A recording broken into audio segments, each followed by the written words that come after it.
নিহত মামুন, রনি এবং ইমন তারা একসময় এক দলভুক্ত ছিল।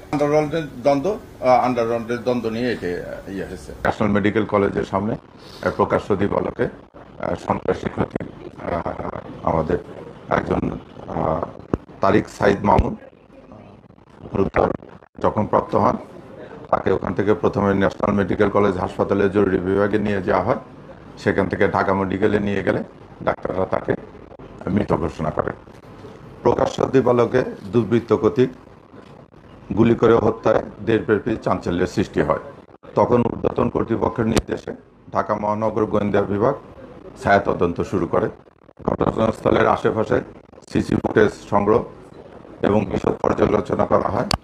প্রাপ্ত গোয়েন্দা তথ্য এবং ফুটেজ বিশ্লেষণের প্রাপ্ত তথ্যসমূহ বিশ্লেষণ করে প্রাথমিকভাবে অপরাধীদের শনাক্ত করা হয়। তাদেরকে গ্রেপ্তারের লক্ষ্যে সিলেট, নরসিংদী এবং ঢাকার বিভিন্ন স্থানে অভিযান পরিচালনা করা হয়। ঘটনার এক পর্যায়ে নরসিংদী ও ঢাকার বিভিন্ন স্থানে অভিযান পরিচালনা করে ঘটনার সাথে জড়িত 5 জন আসামিকে গ্রেপ্তার।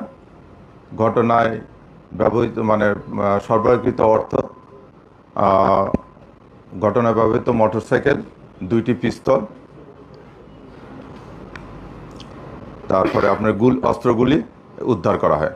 অভিযানকালে আসামি ফারুক, রবিন, শামীম ও রুবেলকে নরসিংদী সদর থানাধীন ভেলানগর হইতে গ্রেপ্তার করা হয়। গ্রেপ্তারকৃত আসামিদের তল্লাশিপূর্বক ফারুক ও রবিনের হেফাজতে থাকা 1,53,640 টাকা উদ্ধার করা হয়, যা আসামি ফারুক ও রবিনকে সন্ত্রাসী রনি হত্যাকাণ্ডের পারিশ্রমিক হিসেবে প্রদান করে। জিজ্ঞাসাবাদে তারা আরও জানায় যে হত্যাকাণ্ডের পর আসামি ফারুক ও রবিন তাদের ব্যবহৃত অস্ত্র ও অব্যবহৃত গুলিগুলো একসময় মুদি দোকানি বর্তমানে কাফরুলের বাসিন্দা শীর্ষ সন্ত্রাসী রনির নির্দেশে আসামি রুবেলের হেফাজতে প্রদান করে। আসামি রুবেল অস্ত্রগুলি প্রাপ্তির পর তা রনিকে মোবাইল ফোনে নিশ্চিত করে। প্রাপ্ত তথ্যের ভিত্তিতে রুবেলকে নিয়ে মোহাম্মদপুর থানাধীন রায়েরবাজার এলাকায় অভিযান পরিচালনা করে অপর গ্রেপ্তারকৃত আসামি ইউসুফ, উনি পেশায় দর্জি, তার বসত বাড়ি থেকে তার দেখানো মতে 11/11/2025 তারিখে 23টা 5 ঘটিকায় 2টি বিদেশি পিস্তল, 6 রাউন্ড গুলি, 2টি ম্যাগাজিন উদ্ধার করা হয়। গ্রেপ্তারকৃত আসামি ইউসুফ এবং রুবেল জানায় যে ঘটনার দিন 10/11/2025 তারিখে আসামি রুবেল অস্ত্রগুলি ভর্তি একটি ব্যাগ ইউসুফকে হেফাজতে রাখার জন্য বুঝিয়ে দেওয়া যায়। আসামিদের জিজ্ঞাসাবাদে জানা যায় যে সন্ত্রাসী রনি কর্তৃক আসামি ফারুকের সহায়তায় মামুনকে হত্যার একাধিক পরিকল্পনা ও প্রচেষ্টা গ্রহণ করা হয় এবং পরিকল্পনাগুলো ব্যর্থ হওয়ার পর তখন তারা আগামী 10/11/2025 তারিখে ফারুকের হত্যাকাণ্ডের জন্য বেছে নেয়। ওই দিন নিহত মামুনের মামলায় হাজিরা দিন ধার্য ছিল। পরিকল্পনা বাস্তবায়নের লক্ষ্যে ঘটনার পূর্বের দিন অর্থাৎ 9/11/2025 তারিখে সন্ধ্যার দিকে সন্ত্রাসী রনি তার নিজ বাসায় অপর সন্ত্রাসী রবিনকে ডেকে নেয়। রনি জানায় তার সঙ্গে ফারুক, সুমন, কামাল সহ আরও 2-1 থাকবে, তারা মামুনকে হত্যা করবে। তখন রবিন রনির এই প্রস্তাবে রাজি হয়। সেই অনুযায়ী গত 10/11/2025 তারিখে সন্ত্রাসী রনি 9টায় সন্ত্রাসী রবিনকে ফোন দিয়ে জসকোট এলাকায় যেতে নির্দেশ প্রদান করে। 10টার দিকে সন্ত্রাসী রবিন তার বন্ধু শামীম, যে ঢাকা ডেন্টালের আউটসোর্সিংয়ে লিফট অপারেটর, তার মোটরসাইকেলে চড়ে রবিন জসকোট এলাকায় গমন করে। রবিনের নির্দেশ অনুযায়ী ফারুক, সুমন ও কামাল আরও 2-3 জন অজ্ঞাতনামা, যাদের পরিচয় এখনো আমরা নিশ্চিত করতে পারিনি, জসকোট এলাকায় উপস্থিত হয়। সন্ত্রাসী রনির নির্দেশে ফারুক অটোরিকশা যোগে জসকোট এলাকায় গমন করে। পরিকল্পনা অনুযায়ী প্রথমে সন্ত্রাসী সুমন ও সন্ত্রাসী ফারুককে শুটিংয়ের জন্য রনির নির্দেশ প্রদান করে। এক পর্যায়ে সুমন ও রনির মধ্যে কথা কাটাকাটি হয়। সন্ত্রাসী রনি তখন সন্ত্রাসী সুমনের নিকট থাকা 2টি পিস্তল নিয়ে একটি ফারুককে, অপরটি আসামি রবিনকে হস্তান্তরপূর্বক টার্গেট ভিকটিম মামুনকে হত্যার মিশনে পাঠায়। জিজ্ঞাসাবাদে জানা যায় যে পলাতক সন্ত্রাসী কামালের উপর নির্দেশনা থাকে মামুনকে অনুসরণ করা এবং তার গতিবিধি তাদেরকে জানানো। সেই মোতাবেক সন্ত্রাসী কামাল ভিকটিমের সঙ্গে থাকে এবং তার সংকেত পেয়ে ফারুক ও রবিন ভিকটিম মামুনকে লক্ষ্য করে উপর্যুপরি গুলি ছোড়ে ও মৃত্যু নিশ্চিত করে ঘটনাস্থল ত্যাগ করে। ঘটনার পরে তারা বেরিবাদের হয়ে রায়েরবাজার যায় এবং রনির নির্দেশ অনুযায়ী রুবেল অপর 2 সন্ত্রাসী ফারুক ও রবিনের নিকট থাকা অস্ত্র গ্রহণ করে তা রুবেলের বন্ধু ইউসুফের নিকট জমা রাখে। পরবর্তীতে রনির প্রদত্ত 2 লাখ টাকা রুবেল, শুটার ফারুক ও শুটার রবিনকে প্রত্যেককে 1 লাখ টাকা করে প্রদান করে। সন্ত্রাসী রনির পরিকল্পনা নির্দেশে সন্ত্রাসী রুবেলের মাধ্যমে সন্ত্রাসী ফারুক ও রবিন শামীমকে ঢাকা থেকে সিলেটের উদ্দেশ্যে পাঠানো হয়। রুবেল নিজেও তাদের সফরসঙ্গী ছিল।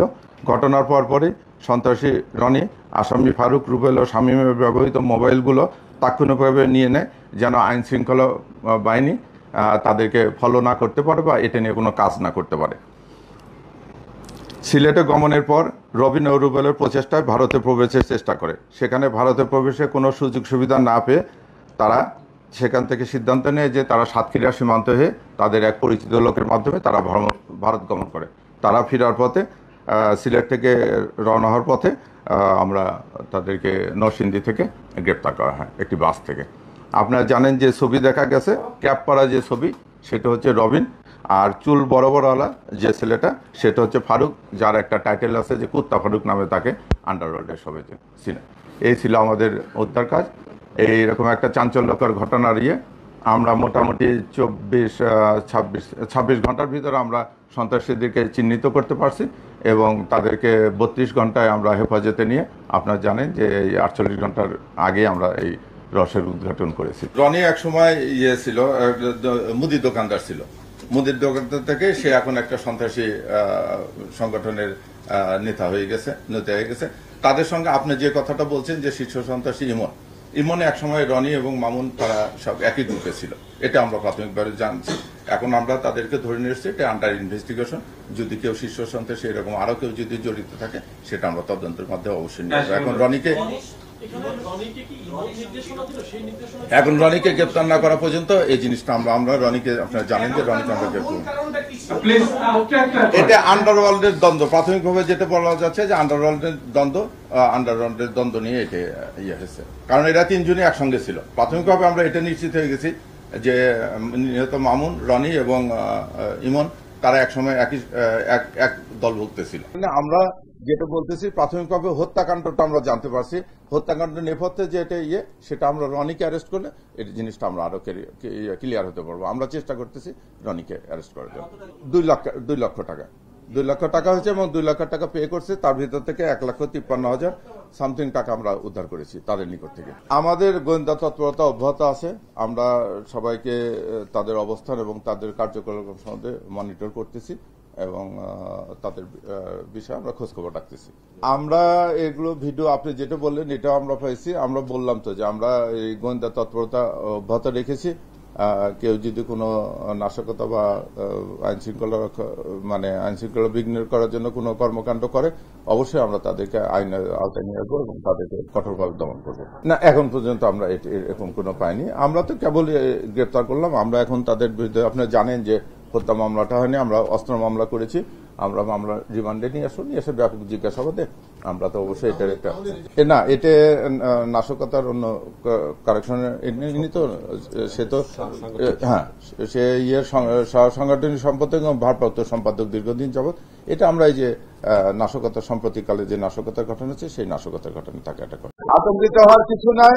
গতকাল আমাদের কমিশনার মহোদয় ব্রিফ করেছেন। আমরা নগরবাসীর সহযোগিতা চাইছি, আমরা মিডিয়া আপনাদের সহযোগিতা চাইছি। আমরা সবার সহযোগিতা নিয়ে ইনশাল্লাহ এই যে যারা যে ভীতি করা একটা পরিস্থিতি বা তারা বিভিন্ন রকম যে অপতৎপর চালাচ্ছে এটা আমরা কঠোর হস্তে দমন করার আইনের যেটুকু প্রয়োগিক ক্ষমতা আছে এটা আমরা সর্বোচ্চ প্রয়োগ করবো এবং দমন করবো। আপনারা জানেন যে কয়েকদিন আজকে যে রূপম ভাই যেটা বললেন যে আমরা যারা এই নেপথ্যে আছে সেই নেতাদেরকে উপর নজরদারি রাখতেছি, তাদেরকে গ্রেপ্তার করতেছি। আজকেও এই সংক্রান্তে 44 জন অ্যারেস্ট আছে।